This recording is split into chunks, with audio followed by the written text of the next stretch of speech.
सुबह की पहली किरण के साथ हरे भरे जंगल में पक्षियों की मधुर चहचहाहट गूंज रही थी। उसी जंगल में एक छोटा सा गौरैया का बच्चा रहता था, जिसका नाम था चिनू।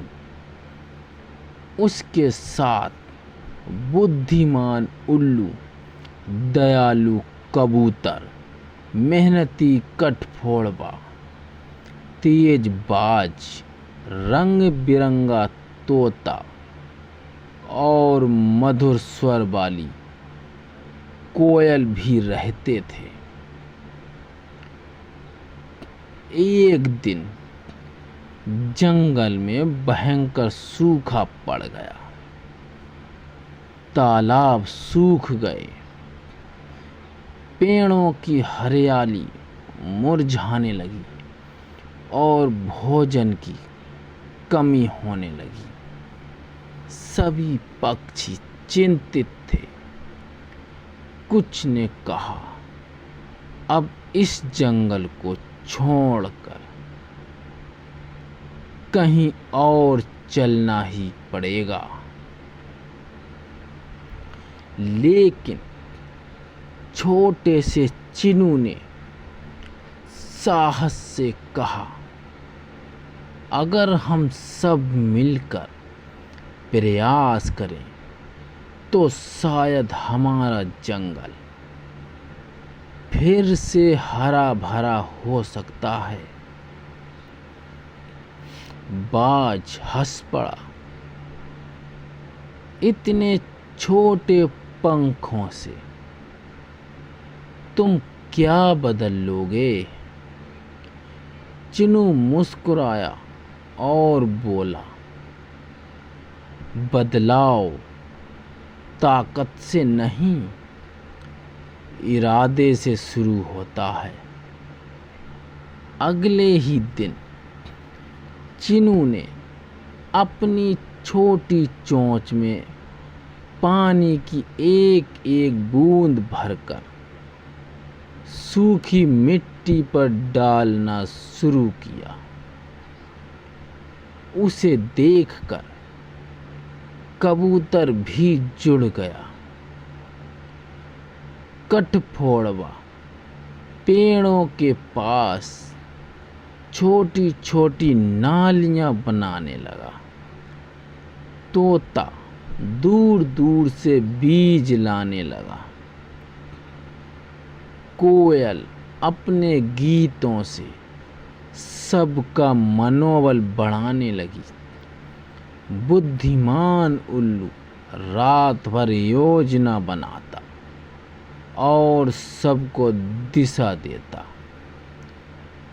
शुरुआत में बाज दूर बैठकर यह सब देखता रहा। उसे लगा कि इतने छोटे प्रयासों से क्या होगा, लेकिन कुछ ही दिनों बाद बारिश की पहली बूंदें गिरी। जिन बीजों को तोते ने बोया था उनमें अंकुर फूटने लगे। मिट्टी फिर से नम होने लगी। जंगल में हरियाली लौटने लगी।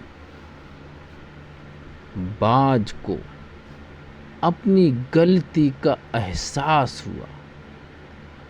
वह चिनू के पास आया और बोला, मैंने केवल तुम्हारे छोटे पंख देखे, तुम्हारा बड़ा हौसला नहीं देखा। चिनू ने मुस्कुराकर कहा, जब हर कोई अपने हिस्से का छोटा सा काम ईमानदारी से करता है, तब प्रकृति भी उसका साथ देती है। धीरे धीरे पूरा जंगल फिर से जीवन से भर गया। तालाब लबालब हो गए, पेड़ लहलहा उठे और हर ओर खुशहाली लौट आई। उस दिन जंगल के सबसे बुजुर्ग उल्लू ने सभी पक्षियों से कहा, मानव हो या पक्षी, संसार का सबसे बड़ा धर्म केवल अपने लिए जीना नहीं, बल्कि दूसरों के जीवन में आशा जगाना है। उस दिन से जंगल का नियम बन गया, जो भी पक्षी भोजन पाएगा उसका कुछ हिस्सा किसी भूखे जीव के लिए अवश्य छोड़ेगा। जो पानी पिएगा वह किसी प्यासे के लिए भी पानी की व्यवस्था करेगा। सालों बाद उस जंगल को लोग करुणा का वन कहने लगे, क्योंकि वहाँ रहने वाले पक्षियों ने पूरी दुनिया को यह सिखा दिया था कि मानव कल्याण और प्रकृति की रक्षा की शुरुआत छोटे छोटे निस्वार्थ कार्यों से होती है। इस कहानी की सीख छोटे प्रयास मिलकर बड़े परिवर्तन लाते हैं। सच्ची शक्ति आकार में नहीं, विचार और संयोग से होती है। जो दूसरों का भला करता है वही वास्तव में महान बनता है।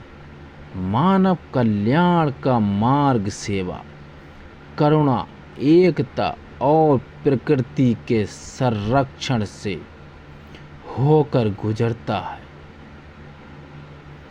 दुनिया बदलने के लिए बड़े पंख नहीं, बड़ा दिल चाहिए।